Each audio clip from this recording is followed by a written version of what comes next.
आज का अंश मरकुस 6 अध्याय वचन 1 से 6 है। हम एक साथ पढ़ेंगे। वहां से निकलकर वह अपने देश में आया और उसके चेले भी उसके पीछे गए। सप्त के दिन वह आराधनालय में उपदेश करने लगा और बहुत से लोग सुनकर चकित हुए और कहने लगे, इसको ये बातें कहां से आ गईं? यह कौन सा ज्ञान है जो उसको दिया गया है? कैसे सामर्थ्य के काम इसके हाथों से प्रकट होते हैं? क्या यह वही बढ़ई नहीं जो मरियम का पुत्र और याकूब, योसेस, यहूदा और शमौन का भाई है? क्या उसकी बहनें यहां हमारे बीच में नहीं रहती? इसीलिए उन्होंने उसके विषय में ठोकर खाई। यीशु ने उनसे कहा, भविष्यद्वक्ता का अपने देश और अपने कुटुंब और अपने घर को छोड़ और कहीं भी निरादर नहीं होता। वह वहां कोई सामर्थ्य का काम न कर सका, केवल थोड़े से बीमारों पर हाथ रखकर उन्हें चंगा किया। और उसे उनके अविश्वास पर आश्चर्य हुआ और वह चारों ओर के गांवों में उपदेश करता फिरा।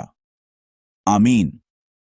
आज आइए हम परिचितता से धोखा खाकर बहुमूल्य बातों को न खोए शीर्षक के तहत वचन साझा करेंगे। क्या हम सब मिलकर इस शीर्षक को पढ़ेंगे? शुरू करें। आइए हम परिचितता से धोखा खाकर बहुमूल्य बातों को न खोएं। आमीन।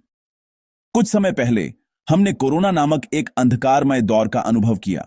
इस छोटे से वायरस ने पूरी दुनिया को भय में डाल दिया था, लेकिन विरोधाभासी रूप से इसी वजह से मानव जाति ने बहुमूल्य सबक भी सीखे। उनमें से एक था दैनिक जीवन का मूल्य। सुबह स्कूल और काम पर जाना, स्वाभाविक रूप से लोगों से मिलना, बात करना और संगति करना, ये सामान्य बातें बिल्कुल भी स्वाभाविक नहीं थीं। यह हमने पहली बार और बहुत दर्दनाक रूप से कोरोना की वजह से महसूस किया। जिस साल कोरोना शुरू हुआ, उस साल प्राथमिक विद्यालय में प्रवेश करने वाले एक बच्चे ने अपनी शिक्षिका से कहा, टीचर, कहते हैं कि पहले लोग बिना मास्क के स्कूल जाते थे। उस बच्चे के लिए जब से उसने स्कूल जाना शुरू किया था, मास्क पहनना अनिवार्य था, इसलिए उसे बिना मास्क के स्कूल जाना अजीब लगा होगा। वह समय हम मसीहियों के लिए भी जागृति का अवसर था। शायद उनमें से सबसे ज्यादा आराधना के प्रति हमारा मन द्रवित हुआ होगा। लगभग 2500 साल पहले यरूशलेम के मंदिर के विनाश का अनुभव करने वाले यहूदा के लोगों की तरह हमने यह महसूस किया कि यह सोचना कि हम रविवार को स्वाभाविक रूप से आराधना करेंगे जरूरी नहीं कि सच हो। यह एक तरह का सदमा था। हमने सोचा था कि हम गायक मंडली के साथ स्वाभाविक रूप से स्तुति करेंगे, प्रार्थना करने वाले के साथ स्वाभाविक रूप से प्रार्थना करेंगे और स्वाभाविक रूप से उपदेश सुनेंगे, लेकिन हमने दर्दनाक रूप से महसूस किया कि इनमें से कोई भी बात स्वाभाविक नहीं थी और अगर हम उनकी रक्षा नहीं करेंगे तो हम उन्हें खो सकते हैं। जब आराधनालय में फिर से आराधना शुरू हुई तो हम सिर्फ यहां आकर आराधना कर पाने के लिए ही कृतज्ञ और आभारी थे। मैंने भी जब पहली बार विदेश में आराधना की तो मुझे गहराई से एहसास हुआ कि आराधना कितनी कीमती जगह है। सिर्फ बैठे रहने से ही परमेश्वर की उपस्थिति महसूस होती थी और यह पश्चाताप का समय था कि मैंने इस कीमती आराधना को अब तक कितनी लापरवाही से लिया है। मूल रूप से आराधना ऐसी ही थी और ऐसी ही होनी चाहिए। आज हम इस परिचितता पर गौर करने जा रहे हैं। सबसे पहले अप्रत्याशित रूप से एक ऐसी चीज है जिसका परिचितता के साथ रहना मुश्किल है। वह है बहुमूल्यता। जैसे पानी और तेल एक साथ नहीं मिल सकते, वैसे ही जब हम किसी चीज से परिचित हो जाते हैं तो कई बार बहुमूल्यता गायब हो जाती है। जीवन में बहुत सी चीजें हैं जो बहुत कीमती थीं, लेकिन जिस पल वे हमारे लिए परिचित हो जाती हैं, हम उनकी बहुमूल्यता खो देते हैं। यह एक विदेशी सोशल मीडिया से मिली कहानी है। एक नर्सिंग होम में एक नर्स बिस्तर ठीक करते हुए एक नोट पाती है। उस नोट को पाकर नर्स उस कागज को फेंक नहीं सकी। वह नोट एक बुजुर्ग ने अपनी मृत्यु से ठीक पहले लिखा था। उसमें लिखा था, मुझे नहीं पता था कि मेरी पत्नी द्वारा हर दिन पकाया जाने वाला भोजन इतना कीमती था। शायद उस नर्सिंग होम में उस बुजुर्ग ने उस साधारण हर दिन खाए जाने वाले भोजन के मूल्य को बहुत गहराई से महसूस किया था।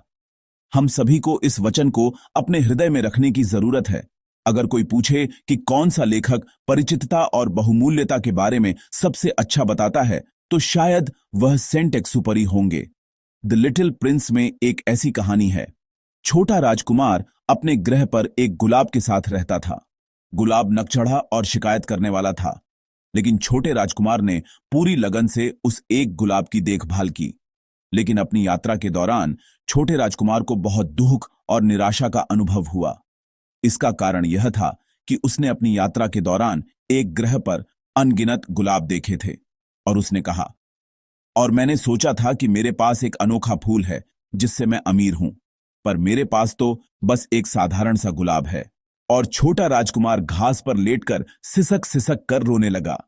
जिसे वह कीमती समझता था, जिसे वह दुनिया में एकमात्र मानता था, जब वह साधारण लगने लगा तो वह कीमती नहीं रहा, बहुमूल्यता गायब हो गई थी।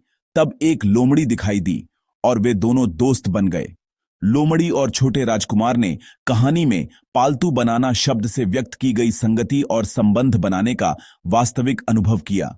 और जब लोमड़ी से विदा लेने का समय आया और उन गुलाबों से विदा लेने का समय आया जिन्होंने उसे दुखी किया था, तो उसने उन गुलाबों को इस तरह विदाई दी, एक साधारण राहगीर के लिए मेरा गुलाब भी तुम्हारे जैसा ही दिखेगा, लेकिन मेरे लिए वह अकेला ही तुम सबसे ज्यादा जरूरी है, क्योंकि वही है जिसे मैंने पानी दिया है, क्योंकि वही है जिसे मैंने कांच के आवरण से ढका है, क्योंकि वही है जिसके लिए मैंने हवारोधी पर्दा लगाया है, क्योंकि उसी के लिए मैंने कीड़े मकोड़े मारे हैं, बस 2-3 को छोड़कर, ताकि वे तितलियां बन सकें। क्योंकि मैंने उसकी शिकायतें सुनी हैं, उसके घमंड को सुना है और कभी कभी तो उसकी चुप्पी को भी सहा है, क्योंकि वह मेरा गुलाब है। छोटा राजकुमार यह सोचकर जीता था कि दुनिया में केवल एक ही गुलाब है। फिर उसने कई अन्य गुलाब देखे। जब वह सोचता था कि केवल एक ही गुलाब है, तो वह एक गुलाब असीम रूप से कीमती था, लेकिन कई अन्य गुलाबों को देखने के बाद वह गुलाब उतना कीमती नहीं लगा। लेकिन लोमड़ी के साथ संगति के दौरान, जैसा कि कहानी में वर्णित है, एक दूसरे को पालतू बनाने के दौरान, लोमड़ी के साथ खेलते हुए और संबंधों को सीखते हुए, अब उसकी सोच बदल जाती है। उसे साथ बिताए समय का महत्व समझ में आता है। उसने उस बहुमूल्यता को फिर से महसूस किया जिसे साधारणपन और परिचितता ने भुला दिया था। प्रियजन, हम भी अक्सर इस परिचितता के कारण बहुमूल्यता खो देते हैं। आज का वचन ठीक इसी के बारे में है। यीशु अपने गृह नगर गए। वह जगह यीशु के लिए परिचित थी और वहां के लोग भी यीशु से परिचित थे। यह परिचितता मूल रूप से बुरी नहीं है, क्योंकि वे लंबे समय के बाद मिलने पर खुश हुए होंगे। लेकिन एक समस्या थी। इस परिचितता ने उन्हें यीशु के साथ कैसा व्यवहार करने पर मजबूर किया। इस परिचितता ने उन्हें यीशु के साथ लापरवाही से व्यवहार करने पर मजबूर किया। उन्होंने यीशु को महत्व नहीं दिया। परिचितता ने बहुमूल्यता को खो दिया। आइए हम आज के वचन के 2 पद को एक साथ पढ़ें। आइए एक साथ पढ़ें। सब्त के दिन वह आराधनालय में उपदेश करने लगा और बहुत से लोग सुनकर चकित हुए और कहने लगे, इसको ये बातें कहां से आ गईं? यह कौन सा ज्ञान है जो उसको दिया गया है? कैसे सामर्थ्य के काम इसके हाथों से प्रकट होते हैं? आमीन। यीशु ने अपने गृहनगर में भी वैसे ही व्यवहार किया जैसे वे अन्य गांवों में करते थे। वे सब्त के दिन आराधनालय में गए और वहां वचन सिखाया। जैसा कि 2 पद में लिखा है, पहले लोगों ने इस तरह प्रतिक्रिया दी। यीशु की शिक्षाओं को सुनकर और कई चमत्कारों को देखकर बहुत से लोग चकित हुए। उन्होंने कहा, इसको ये बातें कहां से आ गईं? और यह कौन सा ज्ञान है जो उसको दिया गया है? कैसे सामर्थ्य के काम इसके हाथों से प्रकट होते हैं? लोग यह जानने को उत्सुक हो गए कि यीशु को यह सब कहां से मिला। यीशु को मिला ज्ञान और उनके हाथों से होने वाले सामर्थ्य के काम कैसे हो रहे हैं। वे स्पष्ट रूप से जानते थे कि जिस यीशु को वे पहले से जानते थे, वह उस यीशु से बिल्कुल अलग था जिससे वे अब मिल रहे थे। वे यीशु के बचपन को भी जानते थे और उन्हें यीशु का गरीबी और कठिनाई में जीने वाला रूप भी याद होगा। वह पड़ोस का छोटा लड़का यीशु गृहनगर छोड़कर वापस आया था, लेकिन अब वह बिल्कुल अलग रूप में था। आराधनालय में सिखाए गए उनके वचनों में ज्ञान और शक्ति भरी थी और उनके हाथों से किए गए कामों में सामर्थ्य प्रकट हुआ। बहुत से लोगों ने इसे देखा और अनुभव किया और वे चकित हुए। यहां तक वे भी अन्य गांवों के लोगों की तरह प्रतिक्रिया कर रहे थे, लेकिन उनका यह अनुभव विश्वास में नहीं बदला यीशु के देखे हुए कार्यों का परिणाम हमारे 3 पद में प्रकट होता है। आइए हम 3 पद को एक साथ पढ़ें। आइए एक साथ पढ़ें। क्या यह वही बढ़ई नहीं जो मरियम का पुत्र और याकूब, योसेस, यहूदा और शमौन का भाई है? क्या उसकी बहिनें यहां हमारे बीच में नहीं रहती? इसलिए उन्होंने उसके विषय में ठोकर खाई। आमीन। वे यीशु के ज्ञान के वचनों और सामर्थ्य के कार्यों को देखकर चकित तो हुए, लेकिन बस वहीं तक। 3 पद के अंत में लिखा है कि उन्होंने यीशु को ठुकरा दिया। यह अनुभव और प्रत्यक्ष दर्शन बल्कि अस्वीकृति में बदल गया।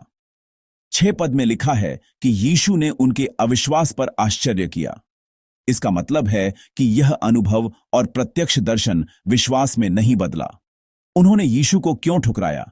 उन अद्भुत ज्ञान के वचनों को सुनने और उन रहस्यमय सामर्थ्य के कार्यों का अनुभव करने के बावजूद वे यीशु को क्यों स्वीकार नहीं कर सके? वे यीशु को क्यों ठुकराने के लिए मजबूर हुए? इसका कारण उनकी परिचितता थी। वे केवल उस परिचित यीशु से चिपके रहे जिसे वे जानते थे। इसीलिए वे कहते हैं, क्या यह वही बढ़ई नहीं जो मरियम का पुत्र है? और वे पूछते हैं, क्या वह याकूब, योसेस, यहूदा और शमौन का भाई नहीं है? अंत में वे प्रतिप्रश्न करते हैं, क्या उसकी बहनें यहां हमारे साथ नहीं रहती? वे यह निष्कर्ष निकाल रहे हैं कि वह कुछ खास तो लगता है, उसके पास ज्ञान तो लगता है और उसके सामर्थ्य के काम आश्चर्यजनक हैं, लेकिन यह वही व्यक्ति है जिसे हम अच्छी तरह से जानते हैं। वह सिर्फ हमारे गृहनगर का एक व्यक्ति है। वे एक सीमा खींच रहे हैं और कील ठोंक रहे हैं कि वह वही व्यक्ति है जिसे हम अच्छी तरह से जानते हैं। वह हमारे लिए परिचित है, इसीलिए वह खास नहीं है। उसे महत्व देने की कोई जरूरत नहीं है। यही वह क्षण है जब हम परिचितता से धोखा खाते हैं। यही वह क्षण है जब परिचितता बहुमूल्यता पर हावी हो जाती है। इसके अलावा इन शब्दों में तिरस्कार, नीचा दिखाने और अवमानना की भावना छिपी है।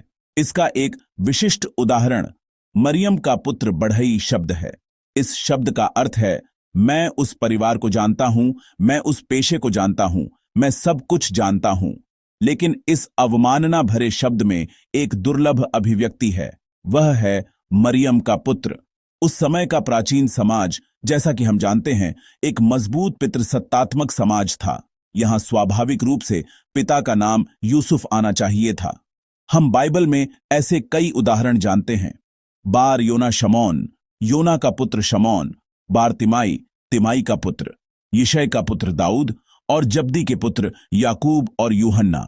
सामान्य रूप से इस तरह बुलाया जाना चाहिए था। इसका मतलब है कि पिता का नाम आना चाहिए। लेकिन अब गृहनगर के लोग यीशु का परिचय देते हुए कहते हैं, मैं उस यीशु को अच्छी तरह से जानता हूं। और पिता यूसुफ के बजाय माता मरियम का नाम इस्तेमाल करते हैं। उन्होंने ऐसा क्यों कहा? विद्वान 3-4 कारणों का अनुमान लगाते हैं, लेकिन 2 मुख्य कारण इस प्रकार हैं। एक यह है कि यह कुंवारी से जन्म के बारे में सोच के कारण है, और दूसरा यह कि वह विधवा रही होगी। यहां के संदर्भ में बातचीत के माहौल को देखते हुए कुंवारी से जन्म का पहला तर्क स्वीकार करना मुश्किल है। दूसरा तर्क अधिक विश्वसनीय है। शायद पिता यूसुफ की यीशु और उनके भाइयों को जन्म देने के बाद कुछ जल्दी मृत्यु हो गई होगी। ऐसा लगता है कि इस समय तक यूसुफ इस दुनिया में नहीं थे। यह यीशु के पेशे बढ़ई से भी जोड़ा जा सकता है। यीशु ने शायद अपने पिता का पेशा विरासत में लेकर कम उम्र में ही बढ़ई का काम शुरू कर दिया होगा। इसलिए मरियम का पुत्र, यह शब्द भी काफी नीचा दिखाने वाला शब्द है। विधवा का पुत्र, बिना पिता का व्यक्ति, इस तरह के अर्थ उसमें निहित हैं। क्या वह वही बच्चा नहीं है जिसे हम पहले जरूरत पड़ने पर घर बुलाते थे?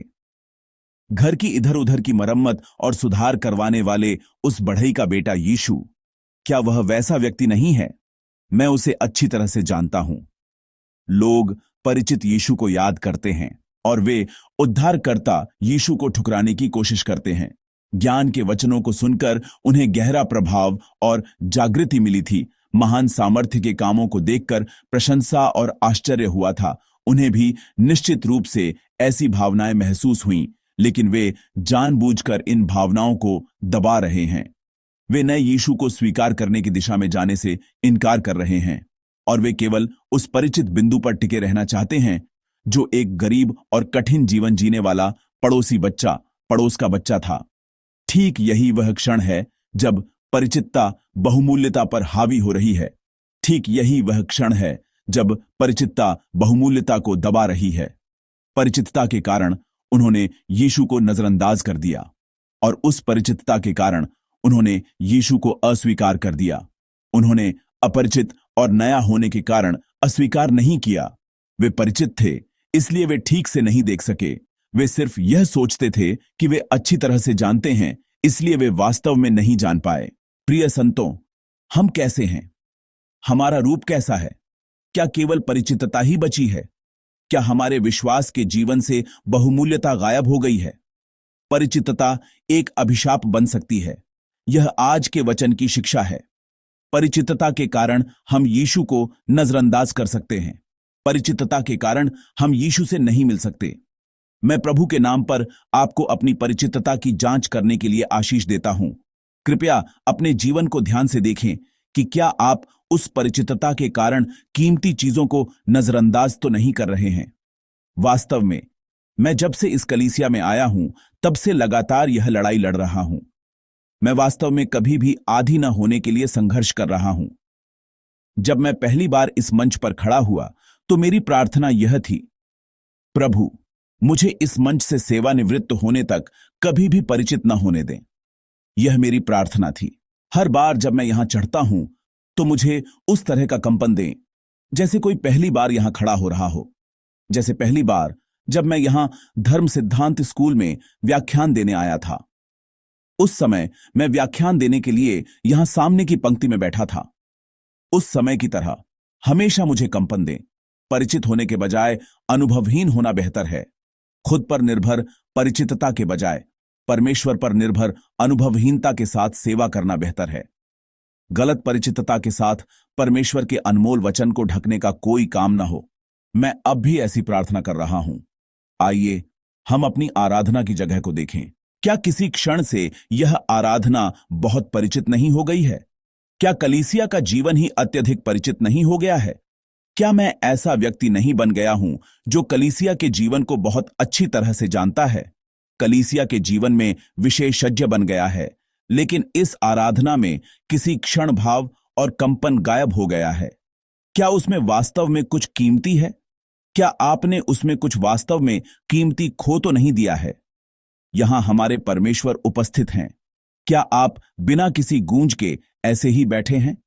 यहां हम परमेश्वर की उपस्थिति में खड़े हैं। क्या आप बिना किसी कंपन के ऐसे ही खड़े हैं? मैं प्रभु के नाम पर आपको आशीष देता हूं कि आप हर आराधना में गूंज और कंपन को पुनः प्राप्त करें। अब आइए हम अपने परिचित छोटे समूह की बैठकों और सेवकाई को देखें। कलीसिया में छोटे समूह की बैठकों और सेवकाई की जगह पर हमारा रूप कैसा है? क्या हम हर बैठक में इस रवैये के साथ खड़े हैं कि हम सब कुछ जानते हैं, सुनने के बजाय सिखाने की कोशिश कर रहे हैं? आज के वचन में यीशु के गृहनगर के लोग ठीक ऐसे ही लोग थे। मैं यीशु को जानता हूं। मैं मरियम के पुत्र को जानता हूं। वह लड़का बढ़ई था।